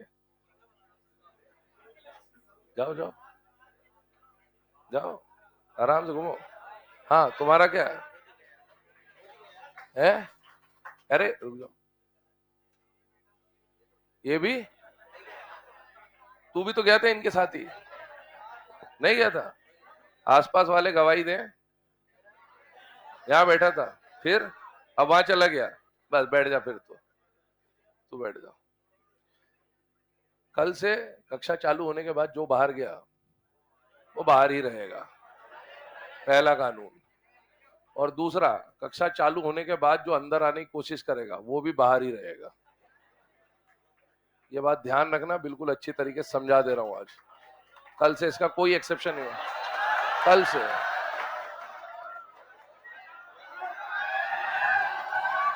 इनको भी बता देना जो बोला गया है ना। चले आइए, है ना, इधर ध्यान दीजिएगा। अब इसमें कंडीशन को समझिएगा ध्यान से, है ना। NO2 और ClO3 में हम लोग डिस्कशन ये कर रहे थे कि अगर किसी में नंबर ऑफ इलेक्ट्रॉन ऑड आ जाते हैं, ठीक है, तो उन स्पीशीज को क्या बोला जाता है बेटा? Odd electron species. अब हमारा जो टॉपिक चल रहा था, वो टॉपिक चल रहा था exceptions to Lewis octet rule. Lewis octet rule के एक्सेप्शन कहने का मतलब ये है कि अगर किसी कंपाउंड के अंदर आउटर मोस्ट शेल में कितने इलेक्ट्रॉन आ जाए एलिमेंट के पास? 8, तो वो ऑक्टेट रूल को फॉलो करता है। लेकिन 8 जो नंबर है, ये नंबर देखो, ये नंबर ऑड है या इवन है? इवन। लेकिन यहां पर जो नंबर निकल के आ रहे हैं वो क्या आ रहे हैं? ऑड। तो इसका मतलब ये हुआ कि अगर किसी के अंदर ऑड नंबर आ रहा है तो वो कभी भी ऑक्टेट अचीव कर ही नहीं सकता। और इसीलिए जितने भी ऑड इलेक्ट्रॉन स्पीशीज होते हैं वो कभी भी ऑक्टेट रूल को फॉलो नहीं कर सकते। इसका मतलब they are always an exception to Lewis octet rule. दूसरी बात, दो टर्म्स के ऊपर हमें डिस्कशन करना होता है। एक टर्म आ जाता है बेटा पैरा मैग्नेटिक, और एक टर्म आ जाता है बेटा डाया मैग्नेटिक। ध्यान सुनेगा ना। अब पैरा और डाया मैग्नेटिक को वैसे तो हमको through out the syllabus inorganic में पढ़ना ही है, हर जगह पैरा और डाया आता रहेगा। लेकिन पैरामैग्नेटिक क्या चीज होती है? ऐसा कोई भी स्पीशीज जिसके पास एक या एक से ज्यादा अनपेयर्ड इलेक्ट्रॉन हो, मतलब अगर किसी के पास अनपेयर्ड इलेक्ट्रॉन है तो पैरामैग्नेटिक होगा। और ऐसी चीजें जिनके पास कोई भी अनपेयर्ड इलेक्ट्रॉन नहीं है, वो क्या हो जाता है? डाया। इवन आप ये देख सकते हो, डाया कहने का मतलब यहां पर एक वर्ड आता है डाई। डाई का मतलब दो, जिसका मतलब यह है कि हर इलेक्ट्रॉन का क्या बना हुआ होगा? पेयर। तो जितने भी स्पीशीज में हर इलेक्ट्रॉन पेयर्ड हो वो होते हैं डाया, और जिसके पास एक या एक से ज्यादा अनपेयर्ड बच जाए उसे क्या बोलते हैं? पैरा। पॉइंट बोल दे रहा हूं, लिख लेना एक बार, फिर नोट पे आते हैं। पैरामैग्नेटिक की डेफिनेशन लिख लीजिए एक बार। दो स्पीशीज विच कंटेन वन और मोर अनपेयर्ड इलेक्ट्रॉन।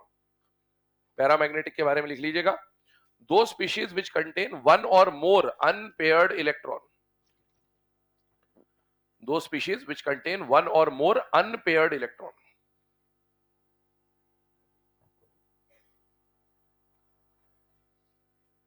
ठीक है, ऐसे जो भी स्पीशीज जिनके पास एक या एक से ज्यादा अनपेयर्ड इलेक्ट्रॉन होता है उसे क्या बोला जाता है बेटा? पैरामैग्नेटिक। सेकेंड पॉइंट लिखे डायामैग्नेटिक, लिखिएगा those species which contain no unpaired electron, जिनके पास कोई भी अनपेयर्ड नहीं होगा। Those species which contain no unpaired electron, है ना? या तो अनपेयर्ड ना हो, नो अनपेयर्ड बोलते हैं, या फिर ऑल इलेक्ट्रॉन्स आर पेयर्ड, ऐसा भी बोल सकते हैं। खैर आइए अब इधर इनके ऊपर डिस्कशन करते हैं, पैरा और डाया पे। एक बात बताओ, अगर किसी स्पीशीज के अंदर नंबर ऑफ इलेक्ट्रॉन जो निकल के आ रहे हैं वो ऑड है, तो बेटा एक बात बताओ, अगर इन 17 इलेक्ट्रॉन या 23 इलेक्ट्रॉन की आप पेयरिंग कराने जाओगे तो एक डब्बे में मैक्सिमम कितने इलेक्ट्रॉन आते हैं? 2। आप इन 17 का पेयर बनाने जाओगे तो क्या कम से कम एक अनपेयर्ड बच जाएगा? यस। आप 23 का पेयर बनाने जाओगे तो भी कम से कम एक बचेगा। एक बचता नहीं है, ज्यादा भी बचते हैं, पर वो देखने में ऐसा लगेगा कम से कम एक तो बच ही रहा है, कम से कम पैरा और डाया तो पहचान ही जाएंगे। यहां पर और यहां पर भी आप देखो, अगर आप इनकी पेयरिंग कराने जाओगे तो हर जगह पर कम से कम एक एक अनपेयर्ड तो आपको मिलेगा ही मिलेगा। ऐसे कोई भी स्पीशीज जिनके पास एक या एक से ज्यादा अनपेयर्ड होता है उन्हें क्या बोला जाता है? पैरामैग्नेटिक। बेटा जितने भी ऑड इलेक्ट्रॉन स्पीशीज होंगे उनका नंबर क्योंकि ऑड आएगा तो वहां पर कम से कम एक अनपेयर्ड तो बचेगा ही बचेगा। इसका मतलब हर ऑड इलेक्ट्रॉन स्पीशीज का नेचर कैसा होता है? पैरामैग्नेटिक। नोट बनाइएगा, पहला पॉइंट लिखिएगा, all odd electron species are all odd electron species are paramagnetic in nature. All odd electron species are paramagnetic in nature. मतलब आपको एग्जाम में अगर पैरामैग्नेटिक और डायामैग्नेटिक का क्वेश्चन आया तो आपको सबसे पहले ये चेक करना है कि कौन ऑड इलेक्ट्रॉन है और कौन इवन इलेक्ट्रॉन है। ऑड इलेक्ट्रॉन अगर दिखा तो ऑड इलेक्ट्रॉन दिखते ही आप ये मान सकते हैं कि ये पैरामैग्नेटिक होगा ही होगा। अब देखो हमने क्या बोला कि ऑड इलेक्ट्रॉन स्पीशीज हमेशा कैसे होने वाले हैं? पैरा। ठीक है ना? तो ऑड के अलावा जो दूसरे स्पीशीज होंगे वो कैसे होंगे? Even electron. जो ऑड इलेक्ट्रॉन होगा वो पैरामैग्नेटिक, जो इवन ऑड नहीं होगा वो इवन होगा। ऑब्वियसली इवन इलेक्ट्रॉन कैसा होगा? ये पैरा है तो वो ऐसा बिल्कुल नहीं होता। ऑड के लिए कंफर्म है कि ऑड वाला हमेशा पैरामैग्नेटिक होगा। अब जैसे ही ये लिखा देते ना इतना तो बच्चा फिर आइजैक न्यूटन बन जाता है, आगे का खुद ही सोच लेता है कि भैया अगर ये पैरा है तो दूसरा वाला क्या होगा? डाया। ऐसा नहीं होता, इवन वाला पैरा भी हो सकता है और डाया भी हो सकता है। तो सेकेंड स्टेटमेंट भी लिख लो ताकि गलती की गुंजाइश ना बचे। लिखिएगा even electron species may be para और dia. Even electron species may be para और डाया। तो इवन इलेक्ट्रॉन स्पीशीज कुछ भी हो सकते हैं, इसलिए उनको देखकर आप जज नहीं कर पाएंगे। कैसे जज करना है वो धीरे धीरे सीख जाओगे। जैसे इधर आइए, मैं 2-3 एग्जांपल बता भी दूं आपको। मान लीजिए मैंने एक एग्जांपल लिखा कार्बन और एक एग्जांपल मैंने लिखा नियॉन। कार्बन का एटॉमिक नंबर कितना है? 6। नियॉन का एटॉमिक नंबर 10। अब मैंने आपको मॉलिक्यूल नहीं दिया, अकेला एलिमेंट दे दिया, एटम दे दिया। एटम भी पैरा और डाया हो सकते हैं। आपको चेक करना है कि भैया ये पैरामैग्नेटिक है या डायामैग्नेटिक है, तो आपको क्या लिखना पड़ेगा? इसका कॉन्फ़िगरेशन, क्योंकि इलेक्ट्रॉन पेयर्ड है या अनपेयर्ड है यही तो देखना है। यहां पर भी आप इसका कॉन्फ़िगरेशन लिखेंगे तो आप लिखेंगे 1s2 2s2 2p6। अब डब्बे बना लीजिए,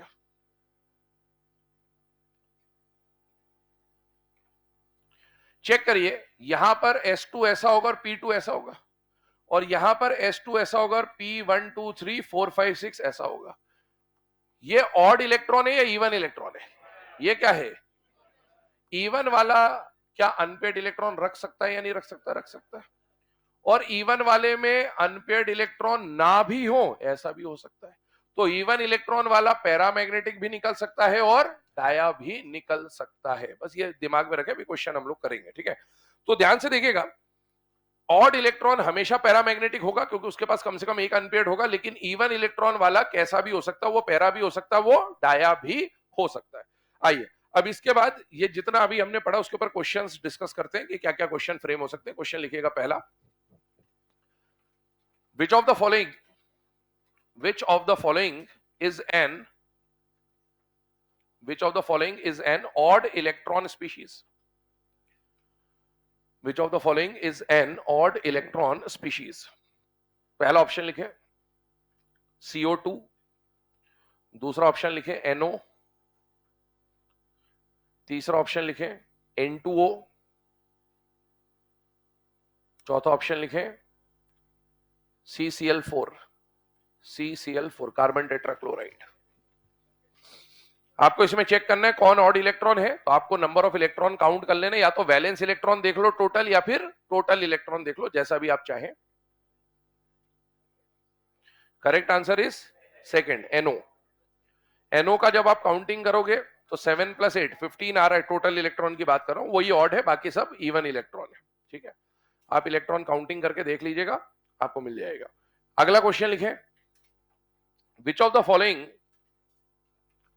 following is electron deficient molecule? Which of the following is electron deficient molecule? क्या इलेक्ट्रॉन डेफिशिएंट को हाइपोवैलेंट नाम से भी दिया जा सकता है बेटा? यस है ना, तो ध्यान रखिएगा, ऑप्शंस लिखिएगा। पहला CH4, दूसरा ऑप्शन लिखें BCl3, अगला ऑप्शन लिखें ClF3। पहला ऑप्शन CH4, दूसरा BCl3, अगला ClF3, अगला लिखें PCl5। Correct answer will be second, BCl3। आप इलेक्ट्रॉन काउंट करेंगे, CH4 में कार्बन के 4 और हाइड्रोजन से भी 4 इलेक्ट्रॉन मिलेंगे, 8 हो जाएंगे, मतलब वो ऑक्टेट रूल फॉलो कर रहा है। BCl3 अभी आपको थोड़ी देर पहले बताया था, 3 और 3 6। इसके बाद अगर आप देखो ClF3, क्लोरीन के पास 7 और फ्लोरीन से 3 इलेक्ट्रॉन मिलेंगे, 7 3 10, तो एक्सपांडेड ऑक्टेट है, और PCl5 तो ऑलरेडी एक्सपांडेड ऑक्टेट डिस्कस किया ना, तो correct answer will be second, BCl3। अगला लिखें, which of the following is hypervalent molecule? Which of the following is hypervalent molecule? पहला ऑप्शन लिखें SiF4, SiF4, दूसरा लिखें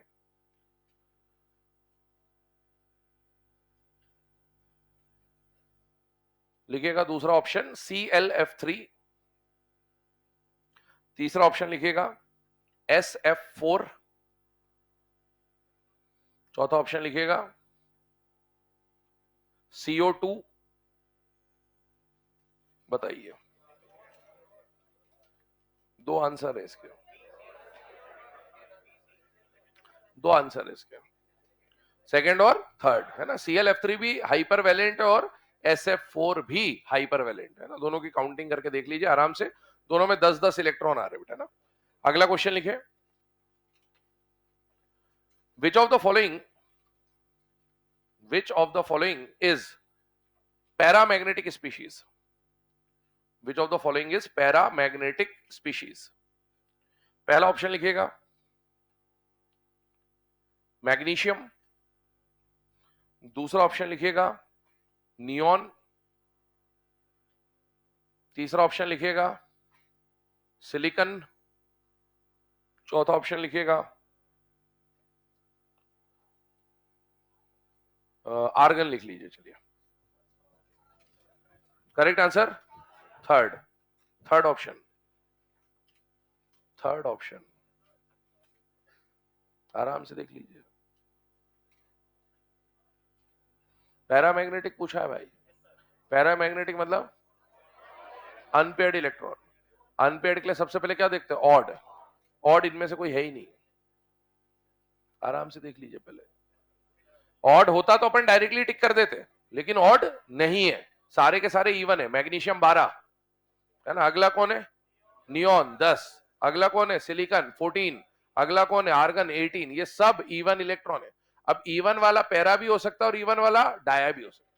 अब आप इनमें, अभी मैंने थोड़ी देर पहले आपको बताया था, इस तरह से कॉन्फ़िगरेशन लिखेंगे, कॉन्फ़िगरेशन लिख के डब्बों में इलेक्ट्रॉन फिल करोगे, डब्बों में जब इलेक्ट्रॉन फिल करके देखोगे तो आपको मिलेगा कि सिलिकॉन के पास 2 अनपेयर्ड इलेक्ट्रॉन है, बाकी सब में पेयर्ड है ना, तो इसीलिए डायामैग्नेटिक है। बाकी 3 तो जो ऑप्शन सी है सिलिकॉन, वो कैसा हो जाएगा? Para.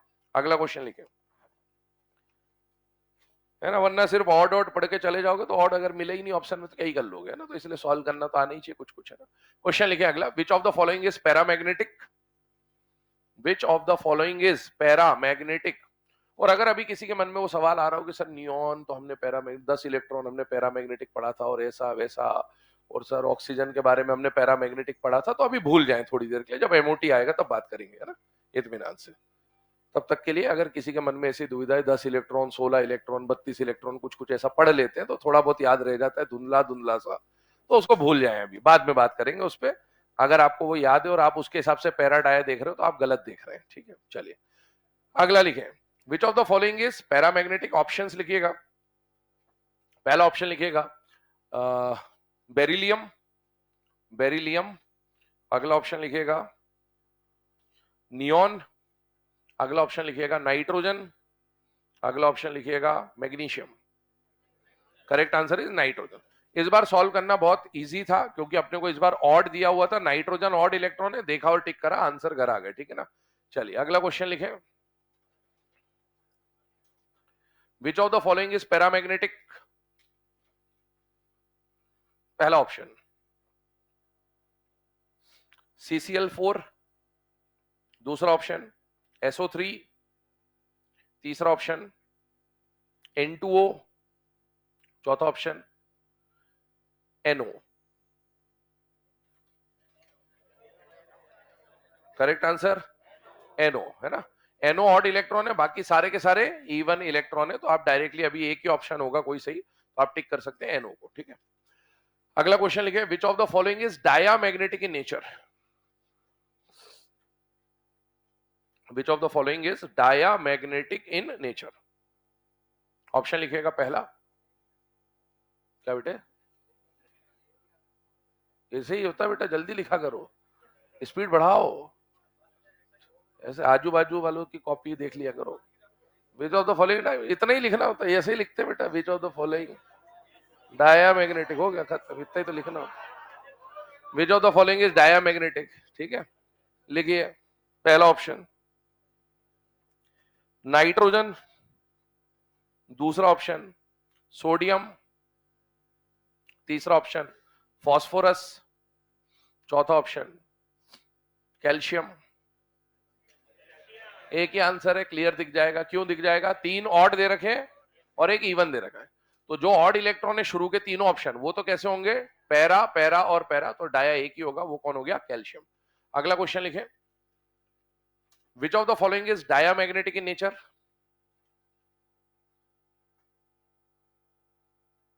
Which of the following is diamagnetic in nature. पहला ऑप्शन लिखे NO, दूसरा ऑप्शन लिखे N2O, तीसरा ऑप्शन लिखे NO2, और चौथा ऑप्शन लिखे ClO2।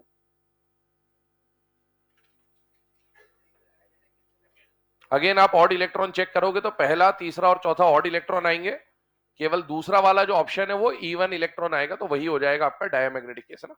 एक लास्ट क्वेश्चन और लिखे, which of the following, which of the following does not obey, which of the following does not obey octet rule। which of the following does not obey octet rule।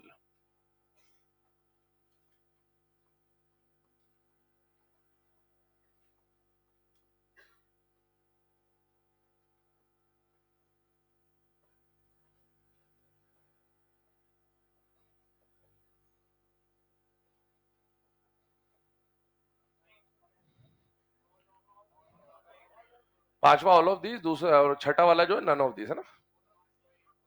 आराम से सोच लो, थोड़ा सोचा करो, direct answer मत दिया करो, काय बेइज्जती कराने पे उतारू रहते हो हमेशा, सोचो थोड़ा सा, मतलब जल्दी आंसर देने से सिलेक्शन नहीं होगा, सोचिए समझिए।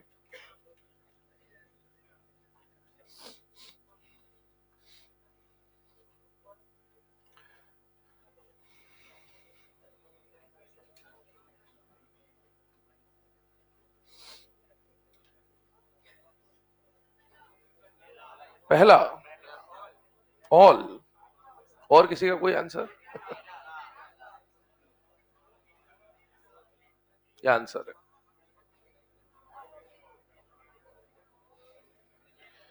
आंसर याद करने से थोड़ी आंसर हो जाता है, KLF3 देखा टिक करके आ गए है ना। क्वेश्चन पढ़े, क्वेश्चन में बोला does not obey octet rule लिखा हुआ है। अब जरा ध्यान से देखें, which of the following does not obey octet rule, मतलब इनमें से कौन ऑक्टेट रूल को फॉलो नहीं करेगा। अब इसमें क्वेश्चन में दो चीजें, ध्यान से सुनिएगा। पहली बात, AlF3, AlCl3, AlBr3, AlI3। मुझे बताइए ऑक्टेट रूल के लिए हमें यह देखना होता है कि बॉन्डिंग के बाद किसके आउटर मोस्ट शेल में 8 इलेक्ट्रॉन है या नहीं है। मुझे बताइए एल्यूमिनियम मेटल है या नॉन मेटल है, और फ्लोरीन मेटल नॉन मेटल का बॉन्ड आयनिक होना चाहिए generally. Metal non metal, metal non metal, metal non metal, metal non metal का बॉन्ड आयनिक या कोवेलेंट, आयनिक, आयनिक होता है। और आयनिक में शेयरिंग होती है, ट्रांसफर होता है। आपने जो अभी काउंटिंग करी है ना, वो शेयरिंग से करी है। पहली बात, आपने जो अभी काउंटिंग करी ना 3 और 3 6, वो शेयरिंग है, वो ट्रांसफर नहीं है। तो आपको पहले तो बॉन्ड पहचानने पड़ेंगे ही, जो मैंने आते से आज बोला कि सबसे पहले क्यों हम इतनी बात कर रहे थे कि ये मेटल नॉन मेटल, ये वो इसीलिए क्योंकि आप हर जगह क्या करोगे, 3 और 3 6 करके आ जाओगे, है नहीं ऐसा, है ना। तो पहली बात तो ये हो गई कि ये सारे के सारे होने चाहिए थे आयनिक। लेकिन आपको आज एक और चीज बताई, अलबेली के सीबीआई कोवेलेंट होते हैं। तो बेटा ये अलबेली के सीबीआई हैं, इनको होना आयनिक चाहिए था पर ये मिलते हैं कोवेलेंट। तो इनके लिए अगर आप वो 3 और 3 6 कर रहे हो तो बात सही है, क्योंकि इसके वैलेंस शेल में 3 इलेक्ट्रॉन और 3 इलेक्ट्रॉन यहां से मिलेंगे, क्योंकि कोवेलेंट बॉन्ड है, शेयरिंग से बनेगा। 3 और 3 6, तो बेटा इसके पास भी 6 इलेक्ट्रॉन 6 इलेक्ट्रॉन 6 इलेक्ट्रॉन, मतलब ये तीनों ऑक्टेट रूल को फॉलो नहीं कर रहे, क्योंकि ऑक्टेट के हिसाब से कितने इलेक्ट्रॉन होने चाहिए, 8। तो ये तीनों does not obey octet rule की कैटेगरी में आ जाते हैं। लेकिन AlF3 जो है ना बेटा, ये कोवेलेंट नहीं है, ये कैसा है, आयनिक। अब क्यों ये कोवेलेंट है, क्यों वो आयनिक है, वो आगे जाके हम लोग, मैंने बोला आपको फजांस रूल जब पढ़ेंगे तब आएगा, लेकिन तब तक हमें ध्यान ही रखना है। AlF3 आयनिक है बेटा। आयनिक कंपाउंड शेयरिंग से बनता है या ट्रांसफर से बनता है, ट्रांसफर। एक बात बताओ, AlF3 का अगर नाम बोला जाए तो क्या एल्यूमिनियम फ्लोराइड बोला जाएगा कि नहीं बोला जाएगा, बोला जाएगा। तो आपको इसको आयंस में तोड़ना है, क्योंकि आयनिक कंपाउंड है। इसमें कौन कौन सा आयन होगा, एल्यूमिनियम आयन होगा और फ्लोराइड आयन होगा। एल्यूमिनियम आयन नेचर में क्या होता है, L+1 +2 +3 +4 क्या होता है, +3। और फ्लोराइड आयन F-। तो 3 फ्लोराइड आयन है, बट हम एक ही आयन लिख रहे हैं क्योंकि तीनों फ्लोराइड की कहानी वही होगी। एल्यूमिनियम का कॉन्फ़िगरेशन होता है 2,8,3, 1s2 2s2 2p6 3s2 3p1, और फ्लोरीन का 2,7। अभी एटम का लिखा ही है ना। अब +3 आने का मतलब है 3 इलेक्ट्रॉन निकल गए, और -1 आने का मतलब है 1 इलेक्ट्रॉन आ गया। 1 आ गया तो ये 8 हो गया। क्या इसने आउटर मोस्ट शेल में ऑक्टेट पूरा कर लिया है, हाँ। और इसके 3 इलेक्ट्रॉन निकल गए तो इसका आउटर मोस्ट शेल अब ये बन गया, क्योंकि यहां तो कुछ है ही नहीं, क्या इसका भी ऑक्टेट पूरा हो गया, हाँ। इसका मतलब है ये वाला जो कंपाउंड है, इसमें केटायन और एनायन दोनों का ही ऑक्टेट पूरा हो रहा है, मतलब ये ऑक्टेट रूल को फॉलो कर रहा है। अब आपसे पूछा गया है कि इन 4 में से कौन ऐसे हैं जो ऑक्टेट रूल को फॉलो नहीं करते। वो तो फॉलो कर रहा है क्योंकि वो आयनिक है भाई। ये तीनों शेयरिंग के बेसिस पे आप देखोगे तो ये ऑक्टेट रूल को फॉलो नहीं कर रहे, इसलिए आंसर हो जाएगा 2, 3 एंड 4। तो ध्यान रखिएगा, डायरेक्टली सॉल्व ना करें कभी भी। हमेशा ऐसा नहीं करना है कि भैया 3 और 3 6 चिपका के आ गए। पहले बॉन्ड को पहचान लीजिए, आयनिक है तो केटायन एनायन बना के चेक करना पड़ेगा कि ऑक्टेट पूरा है या नहीं है, और कोवेलेंट है तो आपको फिर शेयरिंग से देखना पड़ेगा। मतलब इसका ये हो गया, मान लो ऐसा एग्जाम में दिया जाता आपको NaCl बॉन्ड निकाल दो, तो आप क्या बोलते, 1 और 1 2। ये नहीं, थोड़ी अपन ने यही किया अभी थोड़ी देर पहले ना। तो बॉन्ड को पहचानिए कि बॉन्ड आयनिक है या कोवेलेंट है। आयनिक है तो आयंस के हिसाब से ऑक्टेट चेक होगा, और कोवेलेंट है तो शेयरिंग के हिसाब से चेक होगा ना। यहां तक लिख लीजिए, बाकी डिस्कशन हम कल स्टार्ट करेंगे आगे।